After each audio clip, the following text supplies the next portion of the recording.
Good afternoon, everyone. And we've had some fantastic sessions so far today, and I'm delighted that we're going to hopefully continue that theme with another fantastic session right now. But before we get into it, actually there's one thing. If we can start getting on the hashtag Unbound Bahrain and to get it trending, I've just been looking and we need to get it moving a bit more. So if you can all get on the Twitter, that'd be great. I'd like to introduce my esteemed panel, and I'm delighted that we've got a stellar panel for this session. And I think we'll start with, to my left, we have Wissam Kadi from SAP, who is the manager of SAP Next Gen Lab. Focuses on global innovation with purpose, and it's a community with 3,700 universities and other parties based in Dubai and Geneva. Welcome. Then we have Eva Dimitiriadis, who's the COO of C5 Accelerator, which is a venture capital company, London-based, focusing very much on impact investing and helping entrepreneurs realize their ambition. Welcome. Then we've got Bevara, who is an award-winning author, and no less has had his current book be #1 in 5 different countries, and I'm delighted that I have a copy in my hand right now. So I would suggest that you all look to buy it after this. And very interestingly, started life as a street vendor. So we're looking forward to hearing about your experiences. Thank you. And last but not least, we have Maurizio Rossi, who is with us today from Venice, founder of H-Farm, which focuses on business transformation for corporates and education, driving innovation, currently employing 1,500 people, but soon to be 3,000. So really exciting there. So we've got a great cast here with us today, great panel, global panel members. So we're going to get straight into it, really. So I think that we spent a lot of today talking about entrepreneurship and startups, but let's not forget that the majority of people still work in the corporate environment, still work within state-owned enterprises, still work for multinationals. And with that in mind, if we think about 15 years ago, some of the organizations, in particular companies like Kodak, companies like Motorola, companies like Nokia, Blockbusters, don't exist anymore. Now there's an argument to say that actually customer expectations have changed and they've actually fallen foul of that. But there's another argument to say that their lack of innovation has resulted in their demise. And those who have worked for large organizations, such as many people here today, probably understand that actually, you know, there's layers of bureaucracy, there's a challenge to be creative and to be innovative, to get ideas approved. The appetite for risk is traditionally quite low, and the innovation spirit can be crushed. I was very lucky last year to spend a couple of days with the author Geoffrey Moore, who wrote the book Zero to Win, Organizations to Win in the Age of Disruption. And there's no doubt that companies these days, no matter how big, need to be agile and be innovative in their approach, or else they run the risk of being left behind. So let me start with my guests today, and just get a sense of what do we mean by innovation. So perhaps we can start with yourself. What do we actually mean by innovation? Yeah.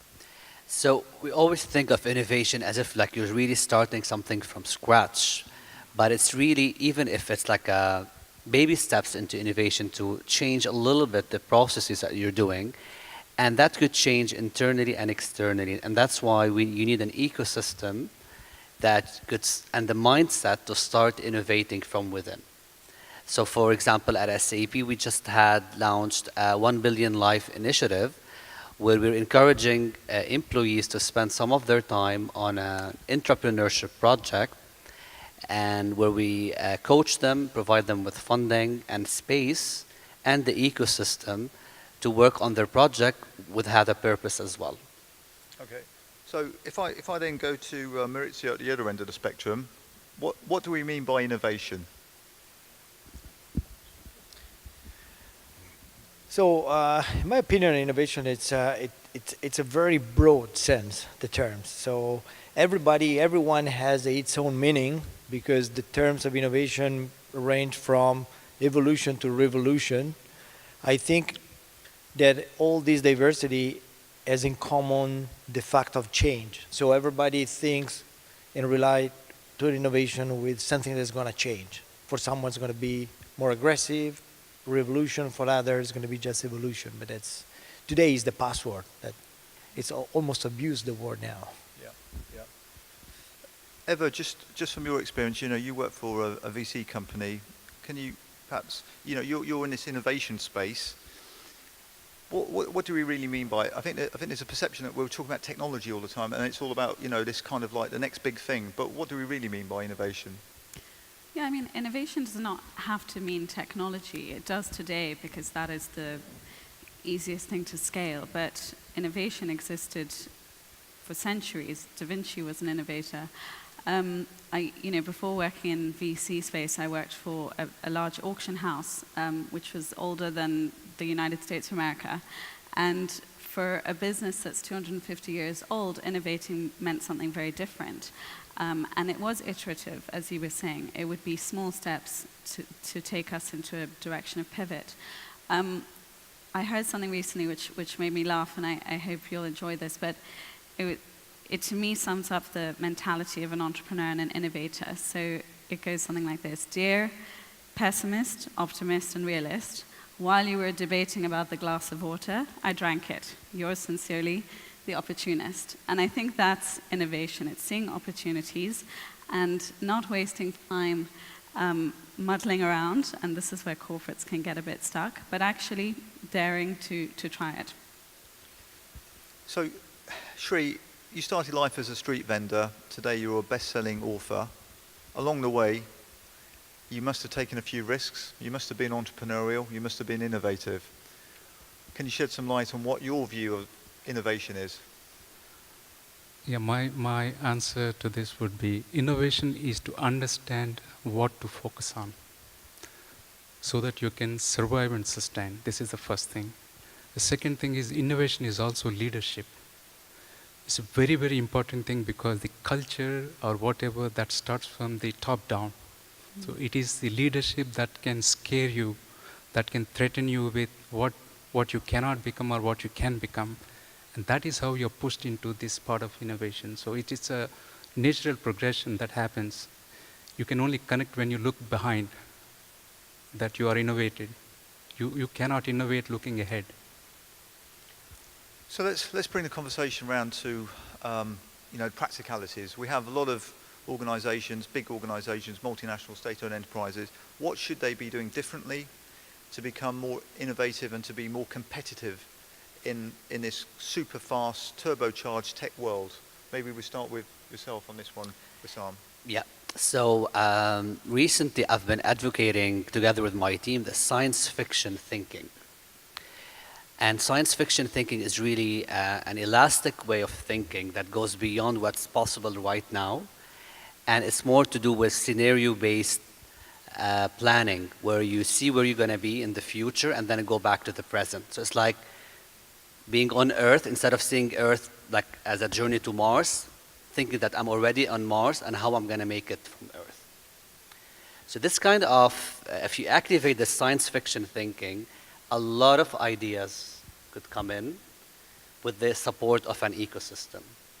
And we all know that, whether it's rockets or helicopters or mobile phones, they were all inspired by science fiction. So I think science fiction thinking would be very important for corporates and startups. So if we move beyond science fiction thinking and move to more kind of so companies are starting to, there's a trend emerging here. Eva, I'm going to look at you for this. There's a trend emerging. When you look at corporates, they're working with smaller, more agile, nimble, dynamic organizations, often startups. Based on what you do, can you give or cite an example of where we've seen a successful case of a corporate working with a startup? I think there are a number of different models that corporates have employed, and I'm sure everyone in this room knows of at least one of them, but we've seen corporates have their own entrepreneurship programs where they actually encourage their own staff to be entrepreneurial.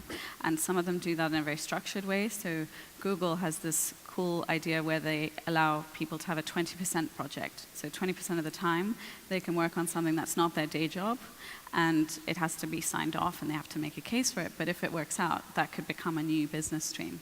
AWS is quite similar. So that's sort of entrepreneurship within the realms of what you already do. Then we see the model where they set up their own in-house accelerators, like General Electric, many others. And then you see the model where they partner with someone externally, like in the case with C5 and many of the other accelerators represented here, where they say, look, we're not experts at this, and we don't want to stifle the possible innovation by subjecting it to our internal bureaucracy and red tape. So let's just support an external implementer to do this for us and let us have first access. And actually, I think SAP does incredibly well in that as well. In-house and outside, we work with SAP and S2 in the US. But in terms of an example, you know, I liked when you mentioned practicalities. You have to think about the mechanisms that make these things possible. And an example that springs to mind for me is Investec. So Investec is a South African bank originally, but their UK arm has set up a fintech fund. Makes absolute sense. They don't want to get left behind. They want to be able to see new innovation and technology. And what they do is they don't try to accelerate these companies, but they have a platform where they have the license and the mandate to effectively deploy a certain amount of capital that they know is going to be risky, they know it's going to be experimental, but they have a safe sandbox in which they can try out new technology. And so it's not a case of every time there's a cool idea, some guy in their 30s has to go through 17 rungs of management to get to a CEO to sign off £20,000 to deploy. It's already there, the infrastructure is set up, the license is there, and anything that is successful is upside. And so I think it's about making things frictionless and speedy, because startups have to be aware of this as well. If you lose too much time in trying to get through the hoops, you've lost the opportunity.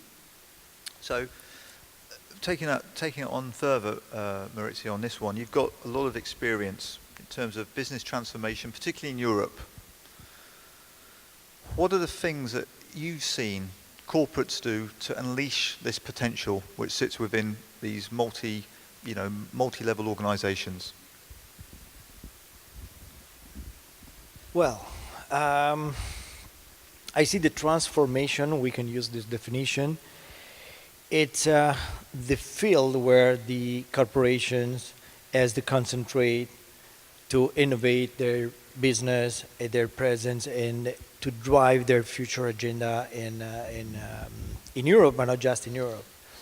I see the biggest, they should concentrate, and the biggest challenge in somehow what they should do, it's to be concentrated, to be aware about the impact of the culture. Because it's the technology and the next generation are the two elements. Talents, the new technology are the two elements that is redefining basically everything. So we can have on greenfield initiatives, and that's more about startup, who's coming with the venture capitalists. And the corporates, they can bring assets, they can bring market, they can bring an heritage, they can bring so many things, but there is a very solid wall, which is about culture in between all these outside-in flow that comes from talents at first, as individual talents, that sometimes they can be combined as a team and form a startup, or just as individual, because especially the new generation, which is tech-native generation, they have a different relationship with the technology. So this is the biggest element where the corporates that should concentrate to be successful in their process of transformation and going to drive, to be able to drive their future toward, because you just took the example of Kodak. There is so many corporates in all industries, in all sectors, that are into the risk of Kodak, Blockbuster, and just because they cannot move into this new culture. So this is always the point that is the success, it's there. If there's not a shift of culture in the organization from the board members and then to all the company, there's no possibility to succeed or at least to transform and keep the leadership. So leadership is a really interesting word, and this brings me on to a specific question for you, Sheree, because your book, your best-selling book, Moment of Signal, is about the signals that can change your life and make you a better leader. So I'm asking this question for a friend. You're an innovative person, you've got great ideas, you've got aspirations, but the organization you're in is holding you back, not allowing you to elevate those ideas and fulfill the potential. What advice can you give that person? Again, I'm asking for a friend. See, the answer to your question is, first is knowing the signal. The signal is knowing what is needed. 2 is acting upon. Now somebody knows what is needed, what to be done. But if that is an individual, let us say a startup is an individual. You can compare a startup to an individual, where the startups are, they can quickly act upon, they can make a choice, and then run behind it. They are hungry. Whereas we cannot be very unfair to bigger organizations like Iva just mentioned about General Electric, SAP. You take JP Morgan Chase, Citibank. There is a Japanese company called Gumi, which is still running since 1567. Can you just imagine? What must have they done? So there are major organizations which are still available. If an organization is available for more than 30 years, that means they knew how to innovate in some or other manner. And that's how they are surviving here. And to the answer of your query, this is again, like Rossi mentioned, that it again starts with the leadership. If the leadership, the top board really looking forward to innovate, do they want to survive for next 30 years, next 50 years? Can they look beyond and ahead? Can they stay ahead of the curve? This is when the culture begins and they start to encourage the entrepreneurship, wherein which they have blocks, the independent blocks they create, they invest upon. You cannot do your regular job and then you expect them to innovate. That's highly impossible. This is one of the major mistakes that is being done from the corporates, the major bulky corporates. But there are companies like AT&T, if I can take an example. 2009, it has started a unit called Pipeline, wherein which they have started encouraging people to come up with ideas. Per month, they received 5,000 ideas. And best ideas are being funded by the company itself. And then they have set up foundries in different cities. Individuals are allocated some jobs wherein which they can create new products. So they are doing for the last 10 years, AT&T. And the Waze is another example, the small startup example that I would like to take is from Israel startup that is. It is into maps, Google Maps. Google has purchased it, but on a condition that it will be left as an autonomous. For 1 billion, they have purchased it for 30% wage. But it is now operating on an autonomous thing because Google, for example, Google X, they also wanted to innovate. So these are the things happening. Some corporates are understanding that they have to take the biggest risk, come out of their comfort zone, and then they can invest on the individuals who wanted to innovate. If not, they will only learn in future that they did not innovate. That's great. And I mean, I think, I do see a trend now with organizations doing their own hackathons and doing sprints within the organizations to try and sort of create ideas and lead innovation. I'm going to ask a question to you, Maurizio, and then I'll come to you, Wissam, about the role of education in driving innovation within organizations. It's been mentioned earlier today, the triple helix of, universities playing an important role in terms of helping organizations. What, from your experience, a lot of experience in Europe of this going on, what examples of best practice have you seen, in particular around education impacting within innovation in large organizations? I believe the education, everything starts from education. So The education, it's broken. It's broken everywhere in the world. Because we have this new generation which is digital or tech native, and the education system starting from kids to, of course, the higher grades as university are not fitting correctly with the ecosystem of startup entrepreneurship. So there is several programs. We decided our own to take our program, and our program is very simple. Since our philosophy as a company, it's a human, so H stands for human, we decided to start from the kindergarten and then going up to 25 years old. Because of course, the higher grades at the university is like the last mile to connect with an ecosystem, because students are 20 years and more. So they are young men, they can provide, but it's all these come starting really from the early age. And I don't see also in Europe, there is not really a system to take as a model. We need to mix some humanities, creativity, and technology, because we have a lot of university. It's great for science, for technology, for IT, for whatever, but we also need the creativity, and we need all the thinking. So the education should be much more a field to experiment. The accelerator for startups can be considered part of an education training program, because we need to coach the people to make mistake, to do things, to take risk, because the life is based on risk. The problem, we come from an education which was more, and also how the world was in the past 50 years, it was to protect from the risk, try to create a world without mistakes, you know? And that's the biggest challenge that the corporation has it. They are so afraid to do a wrong move, and they don't move, which is the biggest mistake. So the education should be there, should be especially in the higher grades, the university. That's what we do. We involve them with events, with activity and staging, and be part of what is build their future. It's a path. It's not you study one specific position and then you take it for your entire life, like was for my parents or for my generation. It's completely different. Yeah, I totally agree. I think it's about STEAM. We shouldn't forget the arts, liberal arts, social science is very important, not just STEM. I totally agree with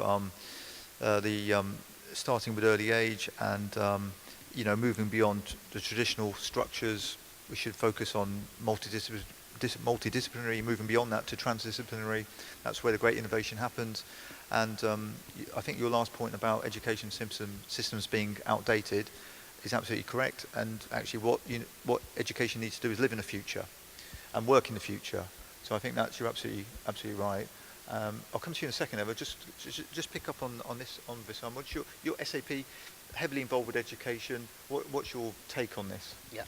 So again, if we go back, that the most important thing when it comes to innovation is the mindset, and this mindset should be influenced at a very young age. So in our community, we have more than 3,600 university and high school members, where we start at a very young age to teaching people about science fiction, about design thinking, about that it's okay to fail, right? Because I think that's what made Silicon Valley what it is today, is the culture acceptance of it's okay to fail, and then after a couple of failures something will emerge and you'll be successful. So that's why we also open up labs, SAP Next Gen labs at certain universities and colleges, and we invite our ecosystem of customers and partners to go there and co-innovate and crowdsource ideas from students. Eva, you wanted to say? Yeah, no, I just wanted to pick up something, and it's quite specific, but I think that what I'm seeing more of, particularly now in the UK, I think it's existed in the US for a long time, is universities playing more of a role in helping research and development spin out into commercial opportunities. And getting this right is involves quite a lot of finesse, because there's a question of IP, and a lot of universities try to sort of put a ring fence around anything that's developed on their grounds or within their PhD programs. But I think that's a really important way that universities can help. And I was recently invited to judge some startup ideas that were being incubated at the university that I went to, and they're very far behind on how they approach and create awareness around entrepreneurship in that space. So I think there is more, and I think accelerators within universities are a good way to do that. But it's also about getting it right. How much ownership do they have over it? Sure.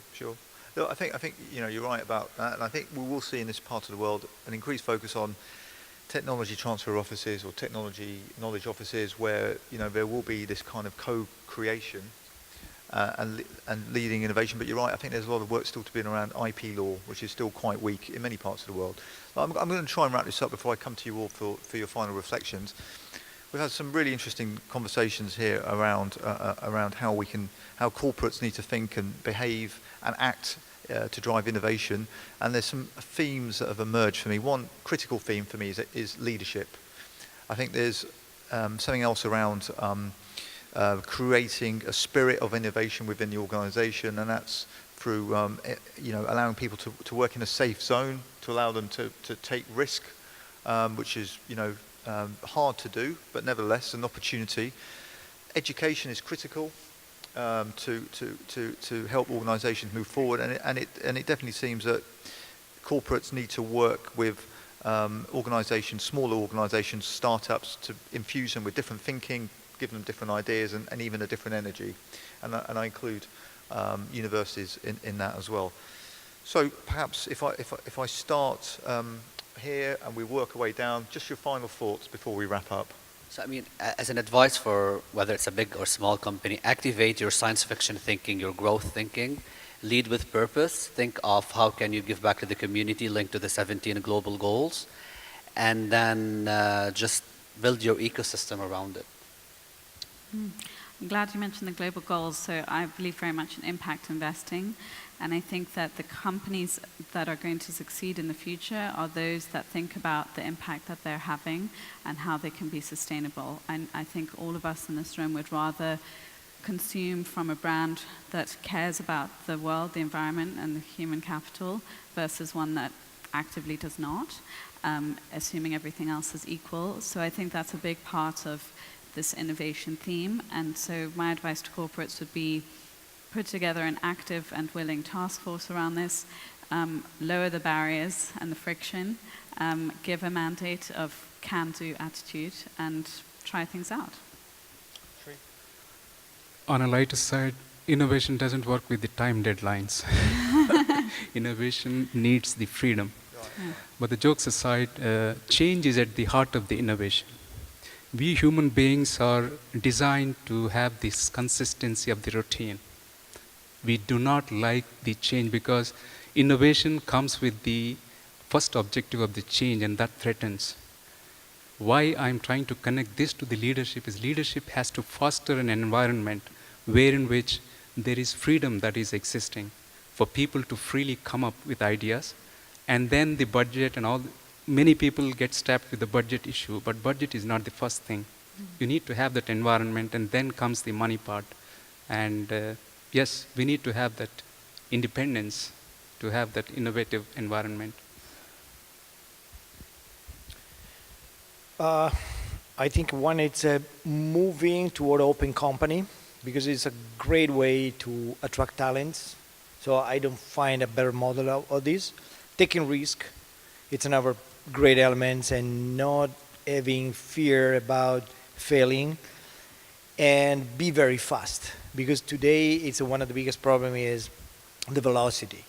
So it's we're talking about a global stage, and startups can, at the same time, we are talking now, for sure there are several hundreds of new ideas who's starting, and some of them will be able to raise a lot of money, or some of companies can be able to move. So the competition, it's based on this, taking risk, be fast, and be open.